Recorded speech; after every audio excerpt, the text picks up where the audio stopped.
Okay friends, it's time to get started on our job. One of the first things you want to do is safely raise and support the rear of the vehicle so you have the suspension hanging. After that, we're going to go ahead and get the wheel off of here. Firstly, removing our center cover, and then we can remove all 4 of our 19mm lug nuts.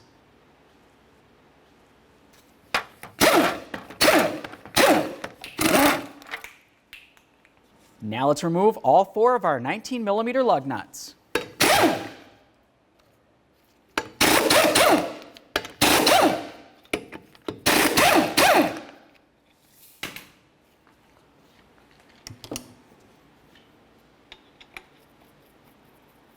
I'm just going to start this back on here so I can finish removing the wheel.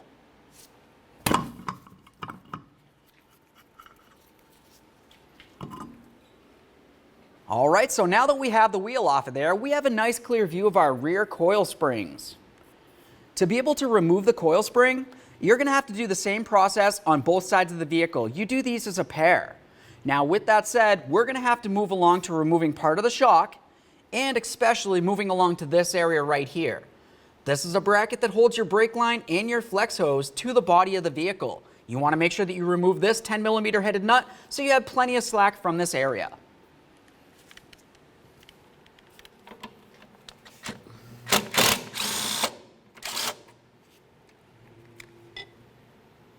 Inspect your hardware as you remove it. Assuming it looks good, go ahead and set that aside.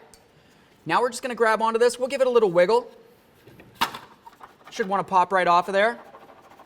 Like I said, as we're doing this stuff, you want to do the exact same thing on the other side of the vehicle. The next thing that we're going to want to do is apply a little bit of pressure underneath the axle here. Obviously, I don't want to put any pressure on my brakes because I don't want to damage them. All we want to do is make sure that when we start removing our shock, we don't have to worry about this thing falling down. Let's come right up here to this 18mm headed bolt.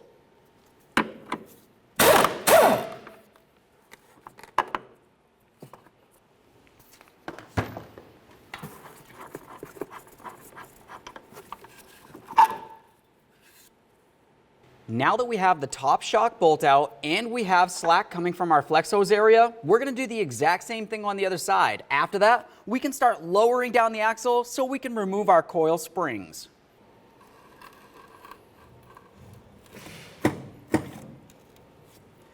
Now at this point, you can tell that I have plenty of slack from this area. I'm just going to go ahead and carefully get up inside here and gently pry this down to remove it from the vehicle.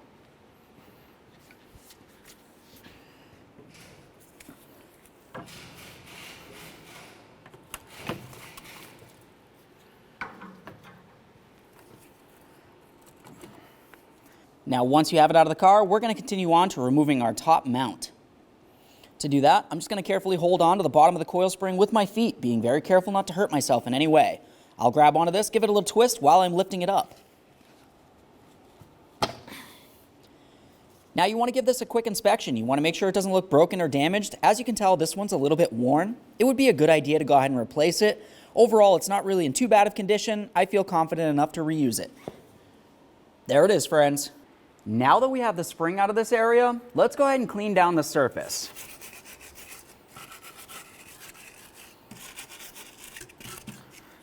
We'll do the same down here. Now I'm just going to apply a little bit of lubricant to this area. Now it's going to be time to install our brand new coil springs. Let's take that upper mount. We're going to slide it right down through the center hole. Press it down to lock it in. Now we can get this in the vehicle.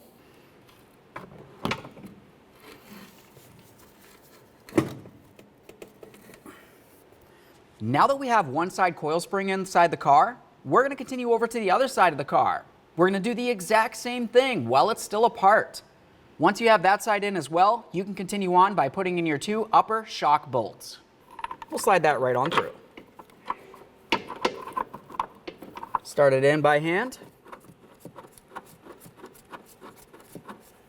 Now we can continue on to torquing our upper bolt here. We're going to torque this to 66 foot-pounds.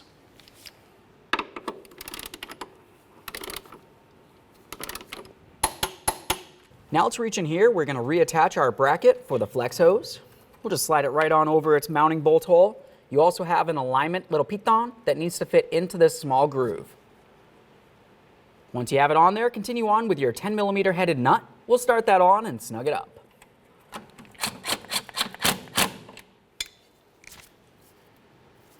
Make sure that's completely secured. Go ahead and remove your jack. Now, once you have everything put back together, just double check your work. You want to make sure everything's functioning as it needs to do. Of course, like I keep saying, when you do any of this, you're going to want to make sure you do the exact same thing on the other side of the vehicle. At this point, we're ready to start putting on our wheels. We'll put this up into place, start on all 4 of our 19mm lug nuts. We'll bottom them out and then get the wheel back on the ground so we can torque it to manufacturer's specification.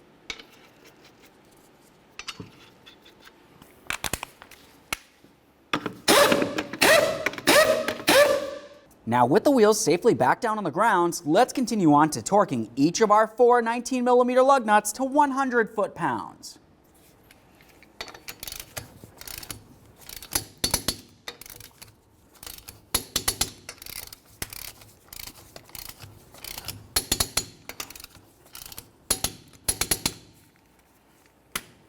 Torqued.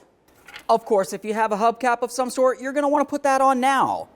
The areas to pay attention to would be the area for the valve stem. You want to find that on your wheel. That's the area that air gets put in. Let's go ahead and line that up. Once you have that lined up, the lug nuts should line up with their corresponding covers as well. Now we'll just tighten these up so the hubcap doesn't rattle while we're driving down the road.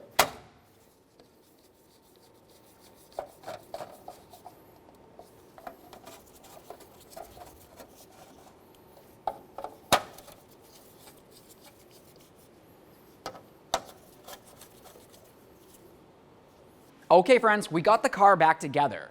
Now of course, like I keep saying, you're going to want to do the exact same thing on the other side of the vehicle. It only makes sense. You don't just do one side. Aside from that, you're going to want to go ahead and take it for a road test. You want to make sure you don't hear any funny noises. After that, go ahead and get yourself safely down to your local alignment shop. Thanks for watching.